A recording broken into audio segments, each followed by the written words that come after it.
Hello everyone and welcome back to another video on the channel. Today we are going to be talking about Strange World, which is the brand new Disney movie releasing in theaters on Thanksgiving. This is a tradition for Disney movies, and I fear that this movie isn't going to do too well because I have not really seen much advertising for this movie at all. I am a big fan of Disney. I love a lot of their movies, and of course I'm excited for their next movie, but I just didn't really hear much about this thing. And I will say that that was honestly kind of a benefit for this film because I think that its original aspects and the world that it explores is some of its greatest parts.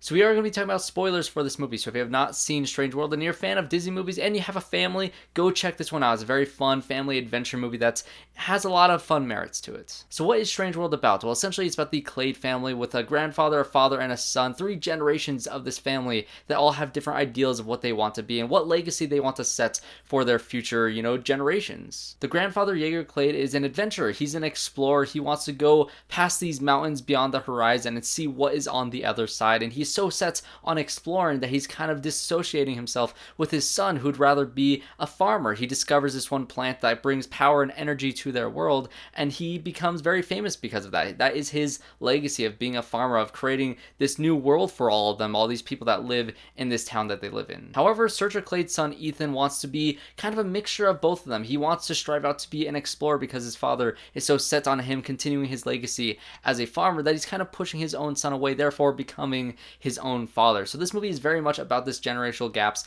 between these family members and all these exploring, aspects of them going off into this new world that they kind of stumble into throughout the premise of this movie. And I think that this movie really does shine. Like I said, the world in general is so vibrant, it's so lively. I love the creatures. There's this one splat creature in this movie that is just so funny to interact with. He's so fun. The little noises that he makes is just adorable. One of my favorite characters in the movie, along with the dog, and just the entire family dynamic in this movie is just really strong. But this world, yet again, is just so vibrant and lively. I loved every aspect of this movie exploring this world. And as you get deeper into this movie and you see this, all these roots of the plant that is kind of growing out from the center of this place, the heart of this root, once they get to that place, they realize that this entire world that they live on is a creature. And at the very end of the movie, it zooms out and you see that it's basically a turtle on this planet that's essentially just all an ocean. And so they live on this turtle and they're going inside of the turtle, and all the creatures are their immune system, are all their defenses against this root that is actually a cause of like a virus that's killing the turtle that they are living on, essentially. It's a very weird sci-fi concept. Kind of like, again, this movie has a lot of original ideas, but it's kind of pulling from a bunch of different things. So like I said, has a journey to the center of the earth type of adventure feel, has some Indiana Jones classic like serialized comic feel to it. And once they get to this world, it kind of feels like Up when they first get to, the place that they're going to, and Up, all the creatures, all the birds and stuff like that. It reminded me a little bit of that movie as well. And of course, you have this thing taking place inside this creature that they're trying to save with the, whole like nervous system and all this like different defenses against this virus. It kind of reminded me of Osmosis Jones. So it's kind of a combination of all these other things to create this new world, this strange world that is just a very unique aspect of this film. It's very sci-fi, it's very strange, and it's just, honestly, Strange World is a perfect title for this thing because it is exploring this very unique thing. And I wasn't expecting the movie to go in this direction, so I think as the movie kind of unravels and you get to see what all these things are, there's these like weird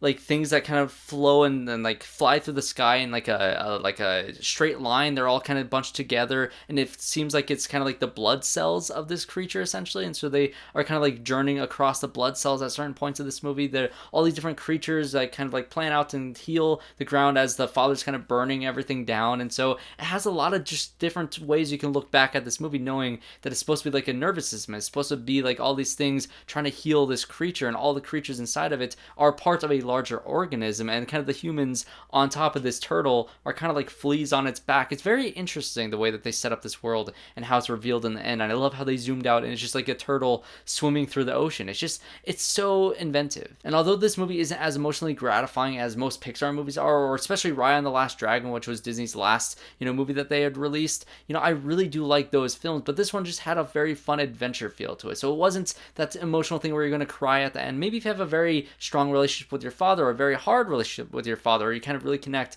with the kind of father and son and grandson type of dynamic in this movie, especially with families going to see this thing over Thanksgiving, I do think its messages of family is very strong, because I like how all these characters are trying to like forgive their father or forgive their son for wanting to branch off and do their own things, or trying to hide from the things that they were, or feeling like they're so set out to build their legacy that they're forgetting that their true legacy is their kids. I think that's a very interesting story beat to have, and a great theme overall throughout this entire movie. And the family dynamics in these characters were very endearing. One storyline that I wish was kind of more focused on, or just more involved in this movie, was the fact that the son is gay and that he has this crush on this boy at the very beginning of the movie, and it's set up right at the beginning. So it's like, oh wow, Disney's actually going to fully dive into this sort of relationship, and for the most part they do. He talks about it quite a bit. He always talks about with his father and his grandfather how he always has this crush on this boy, but he's always so nervous to do all these things. He's nervous to branch out and do his own things. He's nervous to be an explorer, to explore the things in his life, whether it is exploring this new world, trying to branch out, doing stuff away from his father, or exploring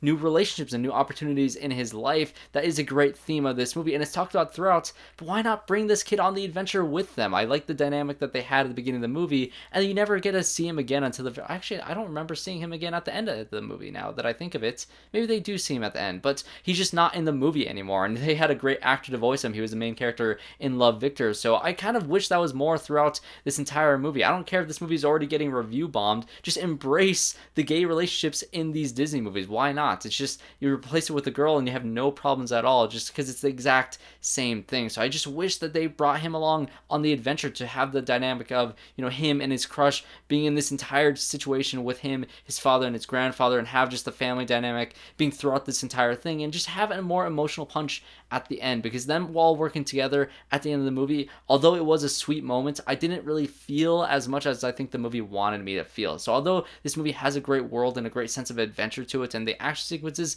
are fun, it's a brisky, like 100 minute long movie, so this movie isn't really long at all. It flies by. It's a very fun movie. It just didn't have the emotional punch, and it didn't have these characters and these unique things about these characters that I think would have made this movie stand out above some of the other more standard Disney movies. Another thing about this movie that didn't quite land for me was its themes about, you know, this energy source that is this plant that this town is kind of taking advantage of, and you find out that it's actually killing the planet. You have an energy source that is kind of very reliant on the people that's killing their planets.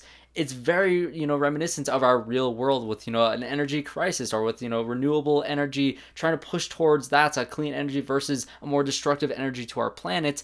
It is very relevant. It has a lot of themes built into it, but by the end of the movie, they destroy this plant and they lose all their power source, but there's no renewable clean energy for this town by the end of the movie. So it feels like they're saying, oh, even though our world is going to be kind of in darkness after this, we got to get rid of this dangerous thing that's kind of killing our planet anyway, despite, you know, having a worse future ahead of us, which I don't think that's necessarily a good message to spread, especially for the people that don't think climate change is real. They're going to say, oh yeah, because if we stop doing these things, our world is going to be crappy in the future because we're not going to have power. That's not true. We can make, you know, clean energy to replace these things. There is a bright future ahead of us if we do that sort of thing. This movie kind of paints it as if there is no cleaner solution for them by the end of this film. So I just think that these themes didn't really tie into an ending that just felt right. You know what I'm saying? It just didn't lead to anything that kind of brought a better future for these characters besides their relationships. Their relationships are in a better, like, safer place for all of them, but their future is now in darkness, and it kind of leaves on a very dreary note in a little bit of ways. So I don't know, some of the things about the ending is just, it doesn't quite work. So what do you guys think of Strange World? I'm very curious to hear all your guys' thoughts on all the things that I talked about in this review, and anything that I missed in this review that you guys want to talk about. Definitely comment down below all of those things. And if you enjoyed this video, make sure you guys subscribe to the channel to see more reviews just like this one. So thanks everybody for watching. I hope to see you all in my next one.